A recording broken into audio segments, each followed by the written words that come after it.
Hey, what is going on, guys? This is the Bogey-Free podcast for the John Deere Classic. I am your host, Evan Chaney. Today, joined by Jimmie and Matt. How you guys doing today?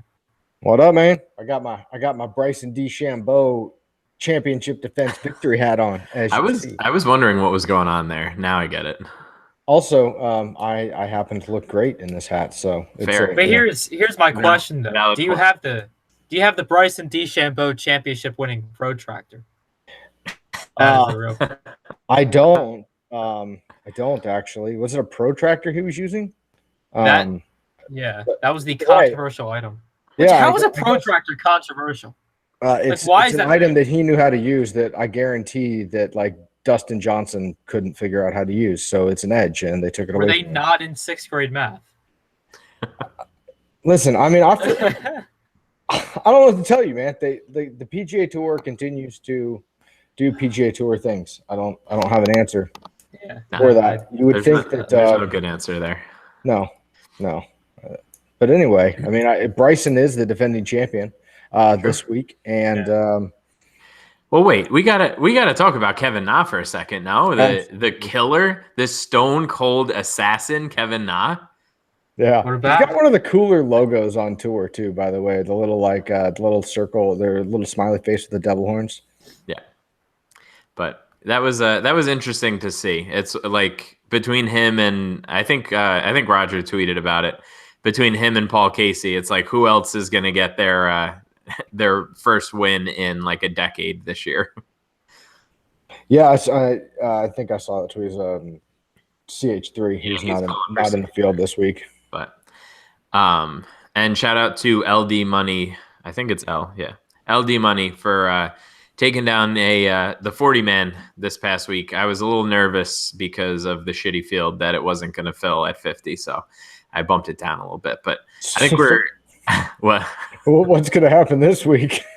Field got worse. Really. Yeah, I think I'll keep it at 40 this week, and then maybe go a little crazy for the Open and bump it up to like 60 or 70 and see what happens.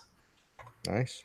So yeah, good on him. A couple names up at the top that we've seen before. Tompkins RM 44 won, I think 2 or 3 weeks ago. So and you were up there too, James. I was with a 5 or 6. I had a shot to take it down, but Lahiri let me down on Sunday. It was in a huge way. Yeah, I 76. I think he was just awful. Yeah, that was it was heartbreaking. I was in actually a really good position. JB Holmes cost me literally thousands of dollars last week as a miscut. But otherwise, I had a lot of great opportunities on Sunday. Just my guys didn't perform well, but still finished plus for the week and almost got the listener league. Nice. Yeah, I was on vacation and I literally only played the listener league. I was like, I'm not grinding this slate and missing vacation for a field with no top 10 golfers in the world. I feel like your priorities are slightly askew. We need to re-Deegan you. Clearly, you were just. Yeah, no, I got to get back on it this week. Yeah, this is my time to shine. I got a good feeling about this week. Awesome. Yeah. Let's do it. Let's get into this good field. Yeah, man. Yeah, so let's talk about this course here for a sec. Matt, I'll throw it to you. Describe the course. What stats you're looking at to build a player pool this week? Sure. We're looking at TPC Deere Run. I think this course has been played all the way back since like 2000 or 2001. So we have a fair bit of data on it. It'll be in my article tomorrow, but it's a little bit confusing. And I want Jimmie's take on this too, because golfers who end up, being sort of highly ranked in driving distance for the week here do pretty well, but it's also at the same time a course where you can sort of club down and still reach a lot of these, and you can kind of play to yardages. Like if you look at the proximity or the approach shots, it's pretty even if you're on Fantasy National from like the 125 category to the 200 plus category. Like it's reasonably flat across that range, which is a big range. So for me, I'm really just targeting ball striking some of the shorter proximity stats, and I'm giving a little bit of a bump to driving distance because that has some length has definitely helped. I think the top 10 have averaged 10 more DK points in driving distance than those who are outside of it, versus like a 2-point bump for being solid at driving accuracy, because these fairways are super easy to hit. So that's sort of where I'm at. Jimmie, what are your thoughts on I guess like the distance versus accuracy conundrum this week? Yeah, I don't think it's conundrum at all. I'm not counting distance. I don't care. I'm just not weighted at all. I'm weighting par 4 scoring for the mid range and the long par 4s, and I'm weighting par 5 scoring, and then strokes gained approach, birdie or better, and bent putting, and that's it. I don't care how far they hit the golf ball. Steve Stricker has an elite history here. Shot a 60 here, so that says everything that I need to know about distance on a golf course. All right. There's been like a pretty significant bump though for I don't care. Not necessarily being a bomber, but actually like having some distance at this course versus the field. So I'm sure. I just don't like, it's not factoring into my decision-making process. If they happen to be a bomber, great. They have to fit all the other categories for me to consider them. Okay. All right. So we'll jump into our golfers here. We'll start with 10K and up. Jimmie, I'll throw it to you first. Who are you looking at in this range? I don't know, man. I don't really like anybody up here a ton. I mean, I do, but it's hard for me to roster Molinari, who's coming off just an absolutely dominant performance.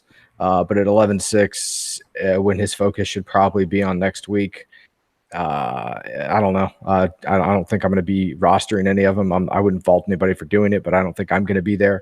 DeChambeau, again, defending champion. I generally just don't roster defending champions. So I think the way I look at this range actually is DeChambeau and Zach Johnson are, they're two great course history fits. They both are playing reasonably well, lots of upside. And then Joaquin Niemann and Ryan Moore are like sort of like a mirror image of each one. Like DeChambeau and Niemann are kind of the same guy, lots of upside, young player, bomber-ish for this golf course, both class players though. Zach Johnson, short hitter, great putter. Ryan Moore, short hitter, great wedge player, but can be a hot putter. So, like, I think they're just a cheaper version of the two at the top. So, if I'm playing any of them, I'm just going to go overweight on my guy Niemann, and I'm going to go overweight on Moore, and probably just fade the top three. Okay, that's definitely a way to go. Matt, how do you feel in this range? Yeah, that's pretty much where I'm at too. It's been sort of going around on Twitter, like, why the hell is Molinari even here?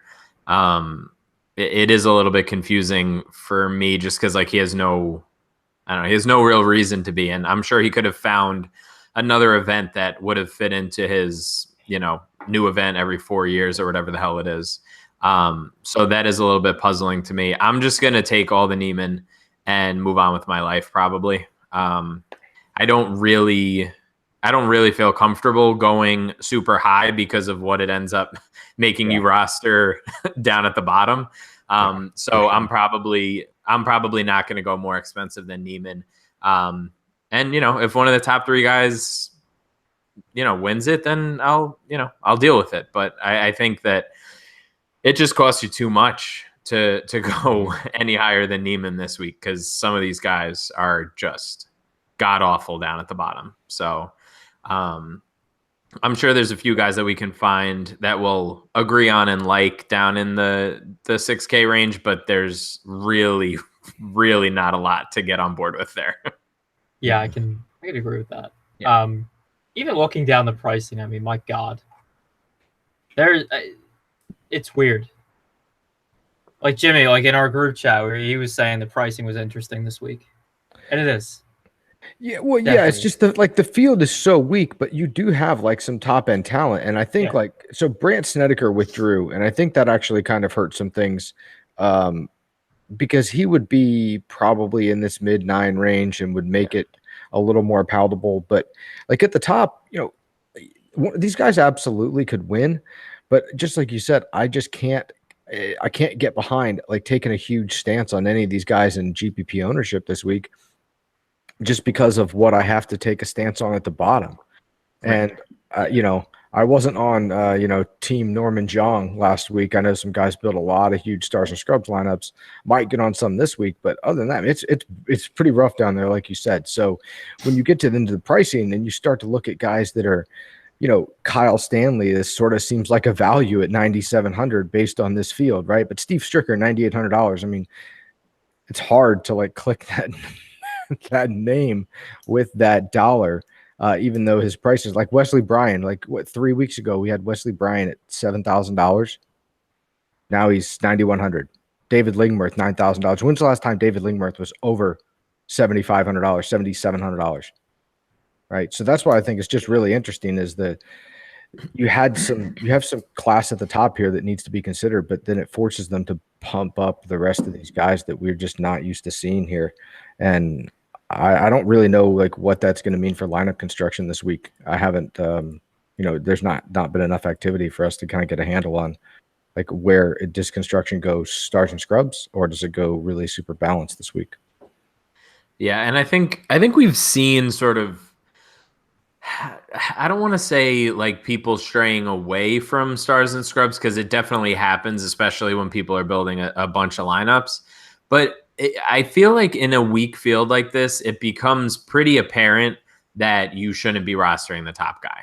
Like, yeah, I think that anybody who plays with any sort of consistency and knows how, like, these leaderboards, if one guy busts, then 30% of the field is gone if you're going to go like crazy on the top guy. I think in a field like this, everybody knows like you probably should just be avoiding those top three guys. But again, it's not like any of those three guys couldn't win, right? Like we're not stupid. Like Zach Johnson could easily win this event, right? Like DeChambeau won it last year. There's no reason why he couldn't. I mean, he's playing better this year, no? Like than he was leading into that. So why wouldn't he be able to win in a shitty field this year when he's playing better golf? So yeah. I think it's just a matter of understanding what it's costing you. And if you are going to go crazy on a guy that's in the 6K range and that you feel super confident on, then fine, fit the guys in. But I haven't seen a guy that I would be like, I'm definitely going 100% with this 6,700 golfer this week and feeling comfortable going up top. That's just how I am right now. Yeah. Same boat. All right. So, I mean, so you pretty much have given your opinions on this 9K range. I mean, well, no, because I mean, there's guys that need to be rostered. I mean, Justin Hadley, certainly deserves a lot of consideration. Wesley Bryan will potentially be the highest owned golfer in this field. Yeah. Which is like, I understand it for cash games, but I mean, for GPPs, I mean, he's got 2 great years, but he's got some shaky lead in form, except his last 3 events, which is kind of been erratic as well. I mean, like one event he's gaining strokes off of 8.8 strokes approach, and then the next event he's having to do it around the greens, and the next event it's with his putter. Right. So I'm not sure like how invested I want to get into a $9,100 Wesley Bryan in GPPs. What's your stance on that? I want no Wesley Bryan, and I want all of the Hadley. Okay, that's just where I'm going this week. Like Hadley, I was looking at it before. He hasn't lost strokes on approach since like November. Like yeah. I'm just gonna keep playing him. Like I don't care. I know he's a he could completely lose it with his putter and miss the cut like he did at the Travelers. But the guy's been steady. Like yeah, he's been he was shaky there for a little stretch, but the guy was doing nothing but churning out top 20s. Then, 3 events, he sort of fell off a little bit again, and then he popped right back up at the Quicken Loans. So I don't know. I'm just going to keep playing Hadley and assume that iron play is going to continue. Yeah, he's ranked number 13th for me in my overall blended model this week. So I like Hadley as well. Yeah, and I think I don't know. Would it really be shocking if like he won this week? Like Hadley? Yeah. I mean, I don't think it's win twice in a year though. I mean, I guess that's the only. Like Patton Kazire won twice this year, didn't he? And he sucks now. Yeah. All right. Touche. Right. Like, I don't know what to say. I don't know what to say. Right. Like, is Patton Kazire like what is he $6,400 this week? Oh my God! Is he even in the field this week? No, I'm just kidding. You're right. I mean, like the mighty have fallen. Yeah, he's 6,800. Is he really? Wow.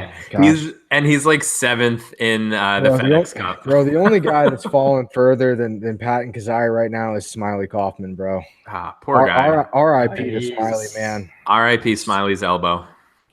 Is he hurt? He withdrew because of an elbow injury. I'm doing that's where you listening on iTunes. Stenson, that's where Stenson got his elbow excuse from then. Okay. It must be contagious. No, it's like wacky elbow. It's the George Costanza thing where it's just like, yeah. I think he just hasn't been able to figure it out. And I think that he needed a medical extension and went the elbow route. Whatever. I hope he gets it figured out. It's pretty rough, man. I do too. He's an easy guy to root for. Like I love Smiley, but he's just been awful. Yeah, he signed that natural light contract and it went downhill. You bite your tongue, sir. Just saying that's what facts. Last year, it was a thing where I would drink Natty Light on the show and talk about Smiley Kaufman, like when he was playing well. So, like, now we know the problem is you're not drinking natural light on the show. Smiley Kaufman's game is in the gutter. The stock's probably down. You've quit purchasing their product. He's probably losing wealth. His game's you probably have single-handedly contributed to the demise of Smiley Kaufman. How do you feel about yourself? I would tweet at him a picture. I would go to this barbecue place by where we used to live with my wife, and we would have drinks, and I would get a Natty Light first drink, tweet a picture at him every week, and it was working great. And I stopped doing it. So, I guess it is partially my fault. How did we not make this connection sooner that the entire reason Smiley Kaufman's about to lose his PGA Tour card, his livelihood, the future of his family depends on you eating barbecue and drinking the natural light pre-tournament. Well, I got to go back to Swing Bellies next week. Next time he's in the field when he's what a phenomenal name for a restaurant. Well. It's the best. If you live on Long Island, you need to go to Swing Bellies in Long Beach. It's a solid barbecue joint. Also, get a natural light. Support Smiley. Yeah, it's like $2. They have like $2 cans. It's unbelievable. There's a reason why it's the preferred beverage of college students everywhere. Hashtag save Smiley. Oh, yeah. All right, firmly off the rails. What else? The millennial community's behind him, though. That's for sure. Yeah. So, anyone else in this 9K range we're considering? No, Chesson Hadley is apparently winning this golf tournament, so nobody else is worth considering. Yeah, I think he might be my one and done. Oh. Not a bad one. Austin Cook with the incoming baby swag, by the way. True. Ooh. Very relatable. So, moving down, I guess, right out of the 9K. Jump down to the 8K range here. Who you guys got? Chris Kirk is popping up for me. Has okay course history and has been playing some good golf lately. I can see this going really, really bad though. Do tell. He is written up in my article. Right, yeah. He's already there, and I have it highlighted with delete ready because it's Chris Kirk, bro, and it's this field, and it could absolutely turn into one of these. Everything lines up for Chris Kirk, and he ends up mildly chalky, right, and then horrifically misses the cut. Yeah, at 8,900, Chris Kirk is a scary proposition. But he shows up well. It all lines up. Agree. All the things are there for me to play Kirk. But just understand if you're going to roster Chris Kirk this week, and even if you read my article and I tell you that it's okay, understand that it might not be okay. Yeah, he's in the model that I built for here. He's 6th in my model on Fantasy National right now, which I'm he's 4th overall in my full blended model, factoring in courses, factoring in no courses, recent form, everything. All in, Chris Kirk ranks 4th. What could go wrong? That's what I'm saying, bro. It's going to go bad. So, I don't know. Play Chris Kirk at your own risk. Yeah. All right. Going down here. Brian Gay. No. He's had a few good rounds. No. Not recently, but this season. No, listen, I like Brian Gay. Big time plumbing contractor, employs a lot of people here in my home state of Florida. He's a Florida Gator, right? I'm a big fan of Brian Gay. Terrible course history, has certainly played above his pay grade the last, 7 events. Definitely no Brian Gay for me. Would love to see him win a golf tournament. Just not happening here. I don't think. His course history is not there for me. Just, I don't know. I think he's an easy one to kind of get off of, as it seems like he peaked a couple of weeks back. The guy above him, though, in Andrew Landry, is very, very interesting to me. Sort of falls into the same category as Chesson Hadley. Like this guy's on, man, he can compete with the best of them. This type of field, dude, I could see him coming in here and just smashing it if he shows up. Yeah. I don't know. There's a lot of volatility that goes with Andrew Landry as well. I guess kind of with anybody once we're down in this range of this field. But I think Andrew Landry has a lot of upside for 8,700 in this field. Yeah, and he's since his win, he had like a few events where he sort of was like clearly still hungover, like losing strokes on approach and everything else. But he's starting to trend back in the right direction. Like Travelers, he was a little bit positive on approach, and then obviously at Quicken Loans he posted a top 10. Played really well off the tee, so that's I definitely like him. But we're missing the GOAT $8,000 play right now. Oh, Tway Ben? All the Tway. Yeah. When is it not all the Tway? When he's not in the field. Probably. Yeah, that's it. Probably. Yeah, I know. I can't deny he's in a good spot. That's for sure. I like it. Okay. 8K? I will have some Tway. All right. No reason not to.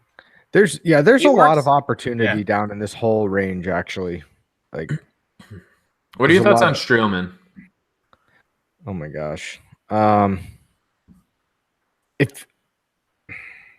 Like he missed the cut last week because of a shitty short game. Like there was nothing wrong with his ball striking last week. I get it. I don't know. I guess Kevin Streelman, I roster him from time to time, but it feels like every time I roster him, I end up like elated after 1 round or 2 rounds. And then like I look at my best lineup, like, what I thought was my best lineup, after the cut, and I look at it again on Sunday afternoon. It's like, what happened to my lineup? Where did it all go wrong? And it's because Kevin Streelman shot like 74, 79 on the weekend. And I'm just not sure he competes in this tournament with like the scoring that's necessary. Yeah. That said, that's true. It wouldn't surprise me because his tee to green game is that good. I'm trying to pull up his course history real quick to see if he's done anything in this event before. Yeah, I mean he's another one an 8th. So going from last year down to the 2012, 44th miscut, 44th, and 8th. Like, could he repeat his top 10 performance from 2012 with where his ball striking is right now? Potentially. But I don't know. I just I can't, how far behind the field in a GPP do you fall when you have a guy that posts a 74 on Saturday? Right. In a tournament where guys are going to be, you need to average 66 across 4 rounds. It's just hard to make up that bad round. Same thing with like HV3 this week. I really like HV3, but if he has 1 mediocre round, like he almost always has, then he'll go from T3 to like T57, and not because he had a bad ball striking day, but just because he burned a few edges and didn't shoot a 66 and made a bogey when he should have made a par on a 7-footer, right? It's just like a decent round can be bad here if the rest of the field goes low, and I just don't know if Streelman keeps up for 4 days. Yeah, he's sort of like, for his price, I guess, like kind of mediocre as far as upside goes. Although, I mean, yeah, this range is just gross. Like Scott Piercy and Danny Lee are just disgusting. I was gonna like use them as barometers, but I just have no interest in comparing him to them either because they're terrible. I don't want to compare anybody. We know your feelings on Danny Lee after a couple weeks ago, so just like him, JB Holmes, Danny Lee, Bill Haas. Like, there's this handful of these guys that I just get wrong. And if I ever recommend them to you, you should just play the other side. But some guys that I don't always get wrong are Johnson Wagner and CT Pan. Been playing CT Pan several weeks now. I'm not going to get off of playing CT Pan. All the same reasons. Good on approach right now. Decent putter, scores well on the par fours, and his game's in order. So don't mind CT Pan at all. Johnson Wagner likes this course. He also scores really well on long par fours, and his game's been a bit in order ever since he got his mustache back. So might have like a little extra, little sauce this week with a little mustache vibe. Yeah, Pan was like exactly neutral putting last week. Like if he gains a stroke every round putting, he's probably like a top 20, top 15. Yeah, I think that could hopefully, like, people will click and see a 39th last week and be a little bit scared off by it, hopefully, and keep his ownership a little down. He was like over 20% in a lot of the double ups and stuff. So he definitely saw some ownership last week. Hopefully that stays down, because I think he's a pretty safe bet to make the cut this week. What about first of all, can we just talk about my boy Joel with his hat? Like, your boy Joel. It's so goddamn good. Like the bucket hat swag is out of control. Bro, my dad has that exact same hat. Oh, my dad does too. Like it's Doesn't fully. Any dad have that? Yeah, like, I'm pretty sure that's like the uniform. It's a full dad hat, and it's dope. Like, he just rocks it, and he gained 8 strokes on approach last week. Like, he had a 5th place finish, and he lost 3 strokes putting. Yeah, dude, he's out there on the course fighting skin cancer and calling out cheaters left and right, bro, all at the same time. You know it. Him and Kang. Is he in the field? Kang is in the field this week. I don't know what Kang's doing in the field either, because he got qualified for the Open. Like, I would think he'd be over there, but. Either way, how awesome would it be that they'd be paired together on like a Sunday or something? It would be so great if they were the final pairing on Sunday. That'd be one of the best storylines of the year. Seriously. How many guys in the field right now are qualified for the Open? That's a good question. I'm not sure. If I had to guess, I'd say like 12. But doesn't that seem like that's too many? Like, shouldn't it be less? Who knows, man? Like, there's no everybody's fucking got way. their own situation. I'm not playing in Illinois the week before the Open. Yeah, but if you feel like it's so stupid. Yeah, but if you feel like that's your best shot at like notching your best paycheck of the year, you might. Like, I can see why Johnson, like, Zach's from here, right? Like, he's from the area, so there's a lot of local ties. It might even be his home course or something. Yeah, like, that makes sense. Like, he's literally said that this is his 5th major. Like, yeah, and like hasn't he won here and then gone on to win the Open the following week? And like, didn't Jordan finish 4th and then go on to win the Open the next week? Like, I don't know. It's not that unheard of, I guess. I know, it's just something that I can't wrap my head around. Like, I would much rather just be in like Europe already. Like, why not just go play the Scottish? Most of them are. Go look at the field in the Scottish Open, and it's all the people that aren't here. Right, all the good people. Yeah, like, so I mean, you have to imagine that there's a reason that some of these guys are here. They feel like the course fits them, and they feel like this is a great opportunity for their game. Get their game started. Don't get me wrong. I fully understand why Zach Johnson is here. But like, the sentimental thing will always ring true with me, and I don't fault people for doing shit for those reasons, but it just seems weird. Like, Molinari has no reason to be here. Like, none. Maybe he already committed prior to winning and just was decided that, this was what my plan was like 2 months ago. Yeah. Why change my plan just because I won? Like, I was planning on winning a golf tournament between now and the Open. Right, like, I'm just trying to, like, April, but still, even that, it's like in April he knew he would be playing in the Open in April. Like, he's a top 20 golfer. Like, he knew he was qualified. I don't know. It's just weird. I don't care. Whatever. I'm just bitching about something to bitch about something. I was at work way too long today. Sorry. Take a sip of that beer and tell me a little bit about Dylan Meyer. He's your boy. Just calm down. Where is he? He's here. He's $7,000. You told me I 3 didn't get weeks that ago. far yet. Oh, I thought he was like up in this range. I was like, what are you talking about? Dylan Meyer? Why the hell not? I love me some Dylan Meyer. I think I don't know. He obviously like was a little, I'll say, up and down over his last two events to put it nicely. But I think that he probably shouldn't have played the Travelers after his performance at the U.S. Open, just because I think that was a lot for him. Like he was on like the Barstool Foreplay pod that week. Like he was doing like a million things, and it sort of all caught up to him at the Travelers. He didn't play too well. But the kid can gain strokes all over the place. And I don't really see a reason not to play him at $7,000 in this field. Like, I'm not saying he's 100% play. I don't know. What is he going to be owned? Like 4%? I have no idea, 6%? but I mean, you told me like 3 weeks ago, you need to keep your eye on this kid, and I'm clicking around, and he posted a 17th at the Quicken.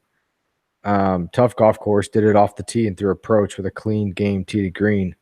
No idea if he can putt, but like if he's as good as you said he was 2 weeks ago at $7,000, he might be like this week's Norman Zhang, only he might have a better shot at making the cut.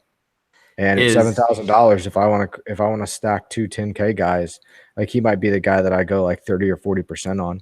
The better question is Norman Zhang, this week's Norman Zhang. I actually thought about that. I don't know anything about this kid other than like what I heard some other people say, and apparently he's extremely talented and blah blah blah. But I haven't like followed his college career or anything, so I don't really have like a good scope of how talented he really is. What is your take on this guy? But if he's as talented as people say he is, this is the type of tournament that I don't have a problem going down to the bottom in like half of my GPP lineups and saying I'll take 40 or 50% of this guy and then just let the lineup builder do its thing for the rest of it, and just grab as many top tier talents as I can. I caught so much hate on Wednesday last week because I said that he was gonna, like, I'll say I told you so when he misses the cut, like clearly tongue in cheek, clearly joking around, and everybody just fucking like adopted this kid and was like, no, he's the greatest golfer ever. He is supremely talented. From people who I've spoken to about him, talk about him in the same breath as Neiman, and we've seen what Neiman has done so far, right? So I have no issue with rostering him. But when a kid comes out and he's 19 years old and he makes his first appearance, it's not that fucking shocking if he misses the cut. And that's all that I was saying. And people like lost their shit because all these guys who like try to be cute in GPPs and go 100% or go 60% or whatever it is, fell in love with the kid and wanted to be a week early. That's fine. Try to be a week early. But this week might be still a week early. Like, you have to understand that when you're rostering a 19-year-old kid who literally could not putt last week. Like, he was below like Hideki putting. Like, he was awful. He hit every fucking green and he missed every fucking putt. Like, there's no way around that. And that's what happens when you're nervous. So I didn't really understand like the blasphemy of him missing the cut last week. Like I said, he's a super talented kid. It would not shock me if he posted a good few rounds, makes the cut, and makes a little bit of noise in like literally the worst field that we've seen this year. Of course, he could make the cut this week, and he's 6,600 again. People were acting like he was going to be 8,500 this week because of his performance last week. Like, that's what threw me off about everything. Like, it was this sure thing. And he clearly wasn't because he didn't make the cut. So I will have some exposure to him this week because I don't think that it makes any sense not to. So mixing him and Dylan Meyer and, finding maybe one or two other guys down here that I'm comfortable with is probably going to be where I go. But like, give me a break with like all the like hate tweets about Norman Zhang making his first professional start. Give me a break. That's all. You good? Yeah, I guess. Okay. Okay. I haven't had a good rant in a while. I think that was pretty good. Yeah, I was making sure you got it all out. That's all. Yeah, I think I'm good now. Okay. I'm gonna talk about some other guys a little higher than the $7,000 range because we did skip down a little bit. And can we talk Ches? That's where I was going. Yeah. Ooh. Yeah. Little mind meld, like it. What are your thoughts? I mean, I don't have a ton of thoughts. It's just he's I don't have a ton of thoughts in general. But I mean, I just know that he's got the good par 4 scoring going for him.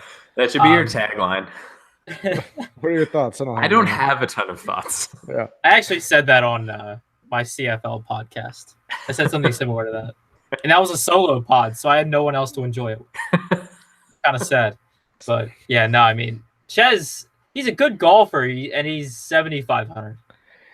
Yeah, so he's clearly a better golfer in terms of class and world ranking than the golfers around him. Certainly earlier this year was playing just some really, really special golf for a player that's like a second-tier talent, right? He's not one of the elites, but was definitely playing some of the best golf of his career earlier in the season. Found his way back a little bit. I don't want to, kind of like overstate how far his game has come along. It's still not great, but he has shown over the last 5 years to be very consistent at this golf course. No terribly high finishes, but lots of made cuts.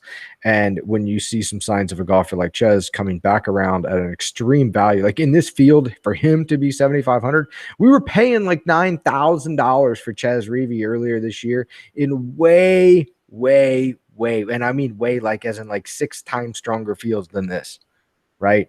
So it feels to me like Ches Reavie down here, just on like name value alone, is very mispriced based on a little bit of recent form and his course history.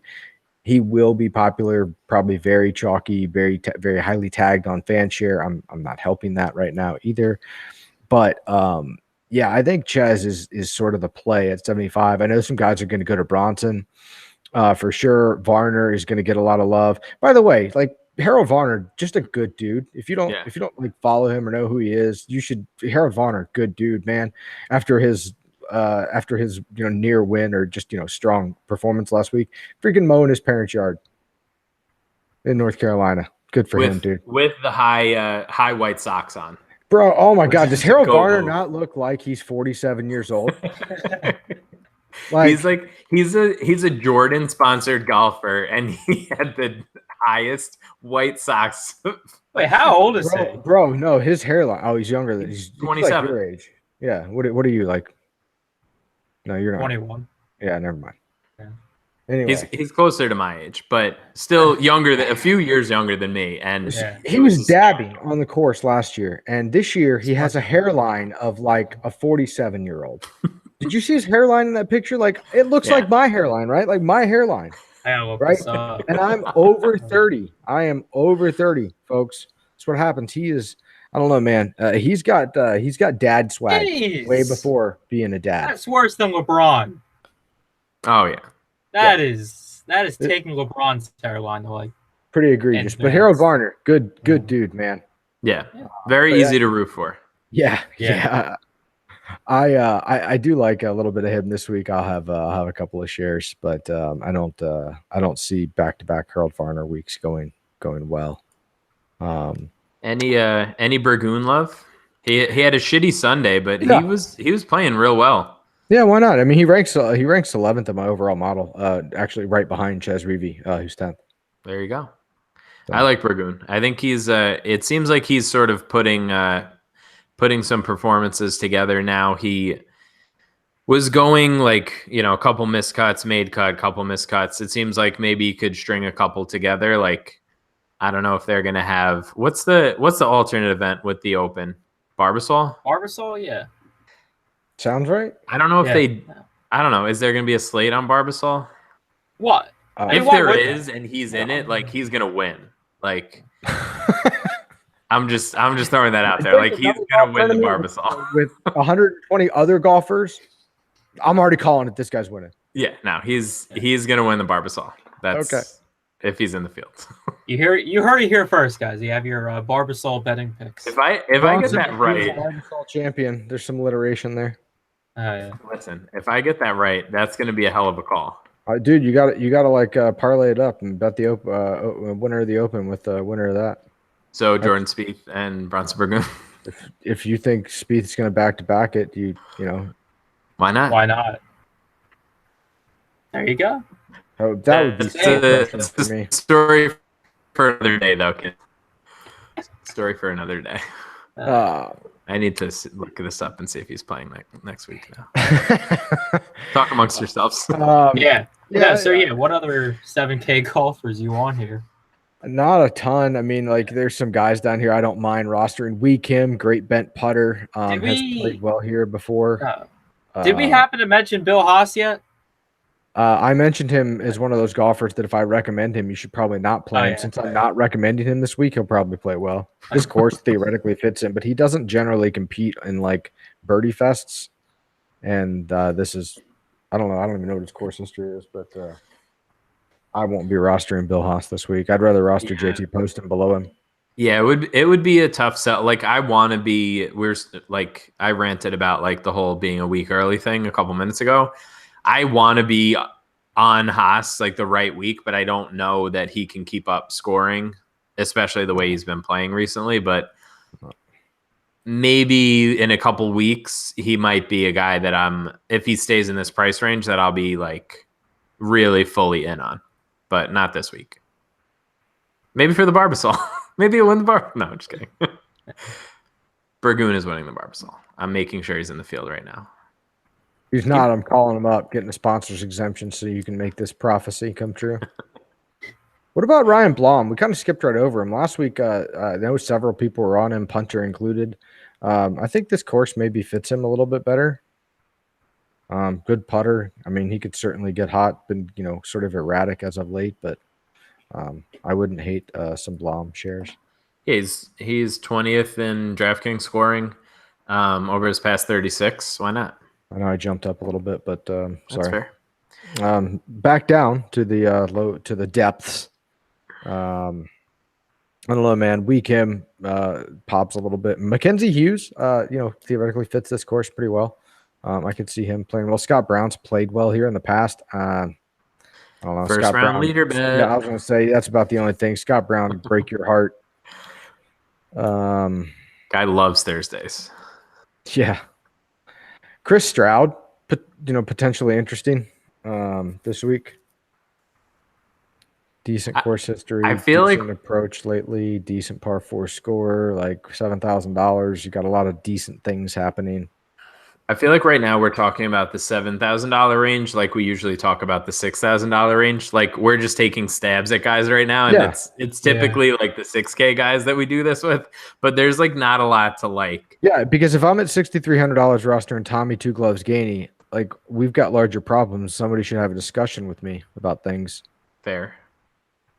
So, I mean, I think that's the reason. Is like, if you're down below $7,000 this week, you better be playing Norman Jong or Doug Gim.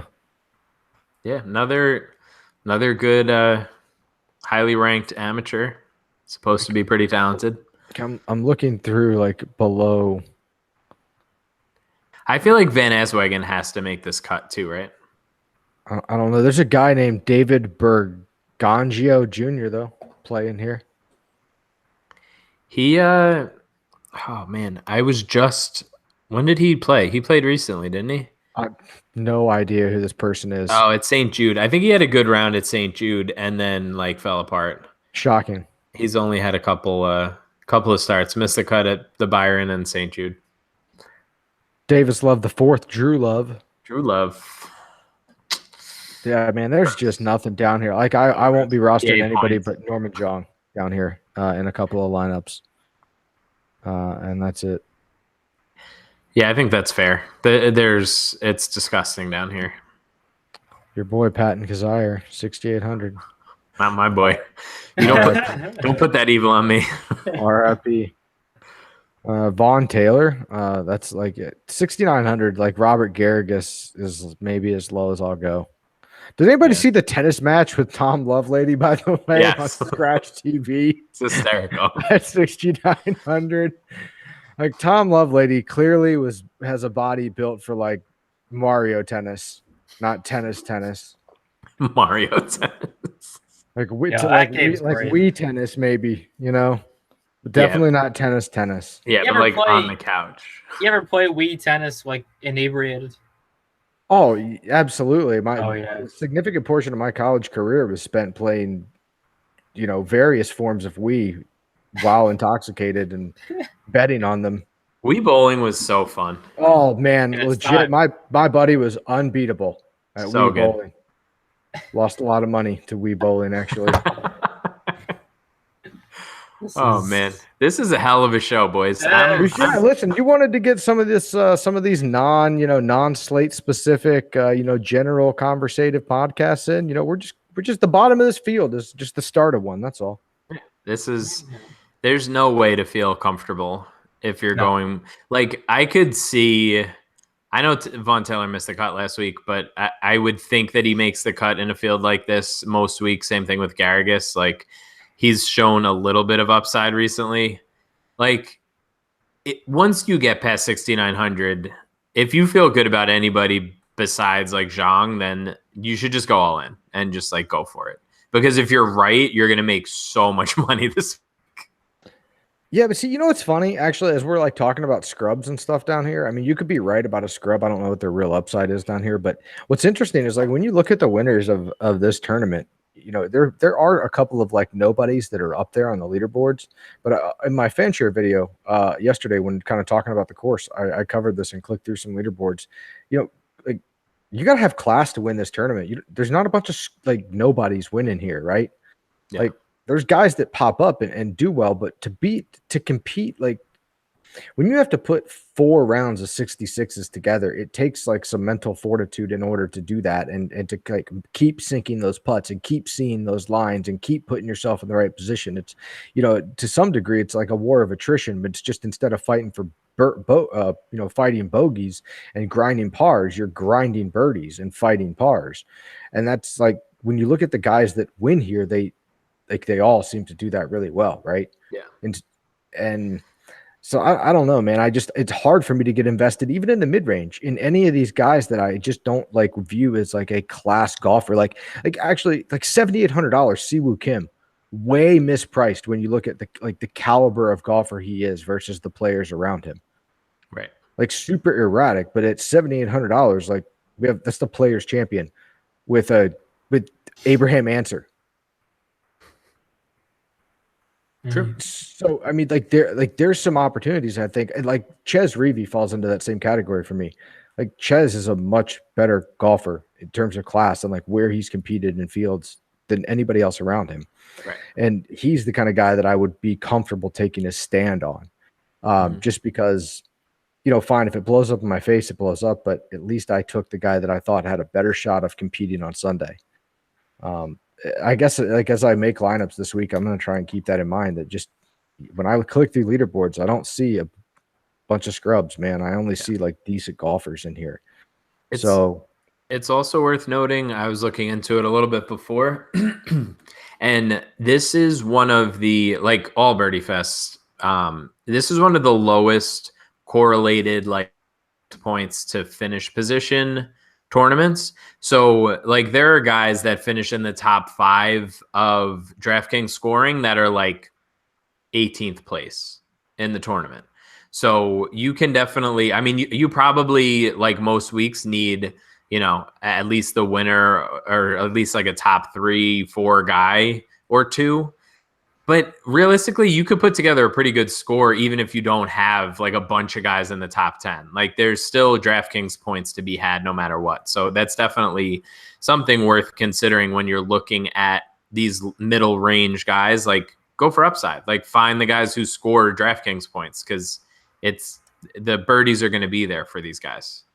Yeah. I'm just excited right now because I just got Cam with my 3rd pick in the Scott Fish Bowl. So nice. I'm chugging along. Nice. So you started off AB, AJ Green, and now Cam. Yep. Love it. That's a strong start. And now it's a long wait till the 4th round. Yeah.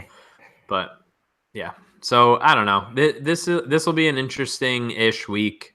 I'm going to finish my article tonight and dive into open stuff. So be ready for that for next week, because I think it's going to be an interesting one. Yeah, and actually, tomorrow I'm going to be live on my Twitch channel. I'll tweet out the link at Lucky Jimmie on Twitch. I'll be kind of breaking down the field again, taking your questions after I do a little more research and kind of settle in on who my plays are going to be. I'm pretty confident on where I'm going to be exposed for the most part here this week, but I'll cement that in. And then tomorrow from start at 7:30, 8 o'clock, I'll tweet out the link, and I'll be live taking your questions. So if anybody's got anything, make sure to get over there and check me out tomorrow. See? All right, and yep, that'll do it for us. This has been the Bogey Free Podcast for the John Deere Classic. Make sure to subscribe to the podcast on iTunes. Make sure to subscribe to our YouTube channel. And of course, if we're not winning all the money, we hope you guys do. So good luck in your contests this week. See you.